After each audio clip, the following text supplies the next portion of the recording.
I don't really hate a lot of things. Famine in Yemen, awkward interactions with strangers at a shopping trip, recalling suddenly an embarrassing moment that you cringe at from when you were younger, or, let's be real, like a week ago. No one's perfect. But far and away, the thing that irritates me the most, perhaps irrationally so, but it just irks me, is seeing someone, particularly a young person, as a confounding factor, putting forward a slogan to defend a certain position, whether it be political, philosophical, or otherwise, typically political, putting forward a slogan that they don't actually understand in the slightest and have no real underlying substance behind what they're saying beyond the repetition of the slogan. So, we're going to dive into the political topic that has probably been the most sloganified? I don't know if either of those are fucking words, but we're going to roll with it.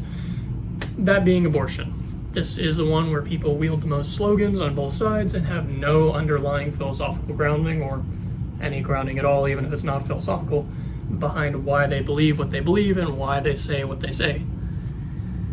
I'm going to jump into a bunch of them off the top of my head. We're going to do this one for each side, starting out with the pro-life side. It has a heartbeat. I'm sick. I've driven past these billboards, literal billboards, with this on them. It has a heartbeat at 6 weeks. It doesn't fucking matter. And you don't think it fucking matters, because if you take someone who's undergoing a heart transplant, the interval in which a heart is removed and one is put in, you cannot suddenly slit their throat. You don't think that a heart is what gives someone human value. So why bring it up? Stop bringing it up. You suck. Moving on. What's another one? What is another one from the pro-life side? Oh, what does it look like? What does it look like? Pull up a picture of a 20-week-old baby. Are you saying that the kid from Wonder has less inherent right to human life as compared to Megan Fox? What are you even getting at? It doesn't matter what it looks like. If I suddenly was able to convert an ant into looking like Chris Hemsworth, that ant does not suddenly supersede the value of someone who's been in a fire. Like, what do you... No one in their right mind, including you, thinks that human value is determined by what they look like. So don't bring it up. Moving on. What's another one from the pro-life side? This is a good question.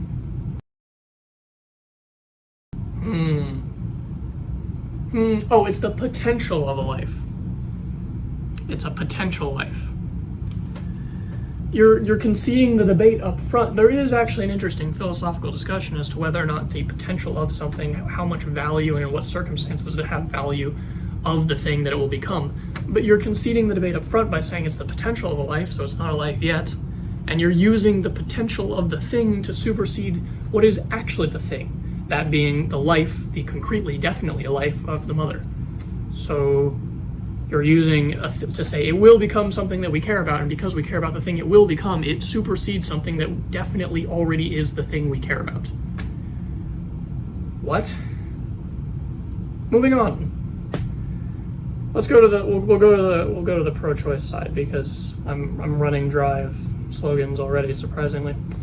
We'll start out with my body, my choice. Good job, you figured out libertarian ethics, I guess. But guess what? The moment the entire debate is centered around whether or not your choice affects someone else. So you can't go into court and stab someone brutally, slit their jugular, and then say, my body, my choice. The moment your choice starts to influence other people and their choices, namely that the preference and choice to want to keep living, you're on shaky ground. You're not actually debating the meat of the argument, which is whether or not another person is involved at all. And if they are, this is just beyond the realm of conceivable stupidity. Let's do another one. Abortion is healthcare. This is such a vacuous statement that it literally doesn't mean anything, so I don't really want to dignify it with a response. But I guess I will, and say that I guess technically you're begging the question by supposing that it's already a legal and good thing. So you've just skipped to the point where we've had the debate and you were right, rather than having the debate to figure out whether or not you are right. I guess. It's just such a dumb statement. What are you even trying to get? And I've talked to people personally who are intelligent individuals who say this.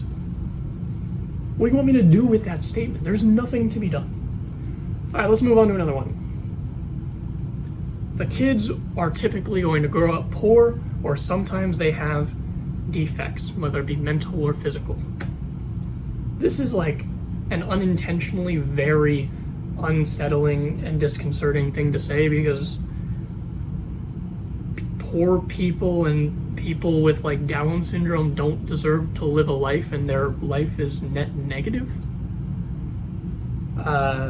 Probably not the road you want to go down to, especially ironically if you're left-leaning. That's typically, you would section off those people into being in the more forgiving and empathetic camp, but not when they say that. What's another one along those lines? Oh, rape and incest. So what about rape and incest? Okay, let's say I agree with you. Those ones are good to go. Those ones are now legalized. How about all the other ones that aren't, which is the vast majority? Are those now legal? Are you okay with that? The answer is a resounding no, of course not. Then why do you bring it up? It wasn't your argument. You didn't actually stand by any of that. That wasn't your reason for why you're in favor of abortion. So why are you giving it as an argument? Okay. That also applies to the other one, by the way, the like, if they're poor or whatever. It's like, okay, fine, let's kill all the poor people. You can go run around with a machete in the street. Fair game. Does that mean that the rich babies at least can live? No. Then why'd you bring it up?